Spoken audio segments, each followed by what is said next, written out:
আজকে আমি খুবই অসাধারণ একটা রেসিপি শেয়ার করব। রেসিপিটি হচ্ছে আমি কাতল মাছ রান্না করেছি আর সঙ্গে আলু। আর সেই রান্নাটাও আমি প্রেসার কুকারে করেছি। আর কিভাবে করে আমি প্রেসার কুকারে মাছ রান্না করেছি আমি সেই পুরো রেসিপিটাই শেয়ার করব। রেসিপিটা খুবই সহজ আর স্বাদে অসাধারণ। পুরো রেসিপিটা দেখুন একদম শেষ পর্যন্ত। চলুন তাহলে শুরু করা যাক। আসসালামু আলাইকুম। আশা করছি সবাই ভালো আছেন। এখানে আমি মাছগুলো রেডি করে নিয়েছি, খুব ভালোভাবে মাছগুলোকে ধুয়ে নিয়েছি।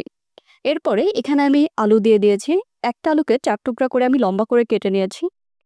এরপরে এখানে আমি আদা রসুন দিয়ে দিয়েছি। তারপরে এখানে আমি লবণ দিয়ে দিচ্ছি পরিমাণ মতো। তারপরে বিট লবণ এরপরে দিয়ে দিয়েছি আমি এখানে সামান্য পরিমাণ হলুদের গুঁড়া। তারপরে আমি এখানে দারুচিনি গুঁড়া দিয়ে দিয়েছি হাফ চা চামচ পরিমাণ। এরপরে আমি এখানে দিয়ে দিচ্ছি ধনিয়ার গুঁড়া। এরপরে ভালোভাবে মাখিয়ে নেব আমি। খুব ভালোভাবে আলু আর মাছ একসঙ্গে মাখিয়ে নিতে হবে। দেখা যাচ্ছে আমি কিভাবে করে মাছ আর আলু ভালোভাবে মাখিয়ে নিয়েছি। মাখিয়ে তারপরে আমি এখানে 20 মিনিটের জন্য রেখে দেব। 20 মিনিট পরে এখানে আমি প্রথমে মাছগুলো ভেজে নিচ্ছি।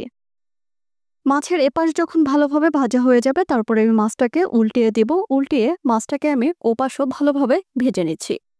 মাছ ভাজা হয়ে গেলে এরপরে আমি মাছটাকে তুলে নিয়েছি। তারপরে এখানে আমি আলু ভেজে নিচ্ছি। দেখাই যাচ্ছে আমি কিভাবে করে আলুগুলোকে ভেজে নিচ্ছি। আলুর কালারটা যখন এরকমের একটু হালকা ব্রাউন হয়ে আসবে তারপর আমি আলুগুলোকে নামিয়ে নেব। এরপরে পুরোপুরি রান্নাতে চলে যাচ্ছি।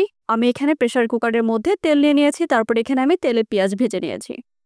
পেঁয়াজগুলো কিরকমের কালার হয়ে আসছে, ঠিক যেমন ব্রাউন কালার হয়ে আসবে তারপরে আমি এখানে জিরা বাটা, তারপরে ধনিয়া বাটা আর কাঁচামরিচটাকে আদা বাটা করে নিয়েছি। তারপর এখানে আমি পানি দিয়ে মিক্স করে দিয়ে দিয়েছি। এতে করে আলাদা করে পানি দিতে হলো না। আমি যেহেতু এখানে ধনিয়া আর জিরা আর হচ্ছে কাঁচামরিচ একসঙ্গে বেটে নিয়েছি, তারপরে আমি এখানে দিয়ে দিয়েছি। এরপরে এখানে দিয়ে দিচ্ছি পরিমাণ মতো হলুদের গুঁড়ো, তারপরে দিয়ে দিচ্ছি আর একটু এলাচ গুঁড়ো, তারপরে সামান্য পরিমাণ বিট লবণ দিয়েছি, এরপরে সাদা লবণ দিয়ে দিয়েছি। দিয়ে ভালোভাবে আমি মশলাটাকে কষিয়ে নেব।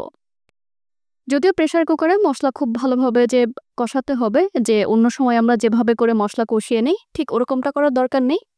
এরপরে একটু যখন কষানো হয়ে যাবে তারপরে এখানে আমি দিয়ে দিচ্ছি আদা, তারপরে রসুন বাটা পরিমাণ মতো। একে একে সব মশলাই পরিমাণ মতো দিয়ে দিয়েছি। এরপরে মশলাটাকে ভালোভাবে কষিয়ে নিচ্ছি। মশলা যখন ভালোভাবে কষানো হয়ে যাবে এরপরে আমি এখানে ভেজে রাখা আলু দিয়ে দিচ্ছি। আর আলুর কালারটা কিন্তু অসাধারণ লাগছে দেখতে। ঠিক এভাবে করেই আলুটাকে ভেজে নিতে হবে। এরপরে আলু আমি এখানে ভালোভাবে কষিয়ে নিচ্ছি। প্রথমে আমি আলু দিয়ে দিয়েছি। এরপরে আলুটা যখন ভালোভাবে কষানো হয়ে যাবে তারপরে আমি এখানে ভেজে রাখা যে মাছ, সে মাছগুলো দিয়ে দেব। মাছে দেওয়ার আগে অবশ্যই আলুটাকে খুব ভালোভাবে কষিয়ে নিতে হবে, কারণ মাছ দেওয়ার পরে এরপরে নাড়াচাড়া করব না, শুধুমাত্র পানি দিয়ে তারপরে আমি এখানে ঢেকে দেব। এই যে মাছগুলো দিয়ে দিয়েছি, তারপরে রান্না করার জন্য যতটুকু পরিমাণ পানির প্রয়োজন হয় ঠিক ততটুকু পরিমাণে আমি এখানে পানি দিয়ে দিয়েছি। যেহেতু প্রেসার কুকারে রান্না করছি এর জন্য বেশি পরিমাণ পানি দেওয়ার দরকার নেই। যতটুকু পরিমাণ ঝোল রাখবো ঠিক ততটুকু পরিমাণই পানি দিলে হয়ে যাবে। এরপরে আমি এখানে সিটি দিয়ে দিচ্ছি। এখানে আমি একটা সিটি দিয়েছি। ইতিমধ্যে রান্নাটা পুরোপুরিভাবে কমপ্লিট হয়ে গিয়েছে। আর দেখাই যাচ্ছে ঝোলটা কতটা পাতলা হয়েছে। পাতলা ঝোলের তরকারি কিন্তু অসাধারণ হয় খেতে। এভাবে করে অবশ্যই ট্রাই করবেন। আর আমার রান্নাটা কেমন হয়েছে সেটাও অবশ্যই কমেন্ট করে জানাবেন। রান্নার কালারটা কিন্তু অসাধারণ হয়েছে। এই ছিল আমার আজকের রেসিপি, প্রেসার কুকারে মাছ রান্না। আশা করি আপনাদের ভালো লেগেছে। রান্নাটা যদি ভালো লাগে তাহলে অবশ্যই একটা লাইক দিন এবং বন্ধুদের সাথে শেয়ার করুন।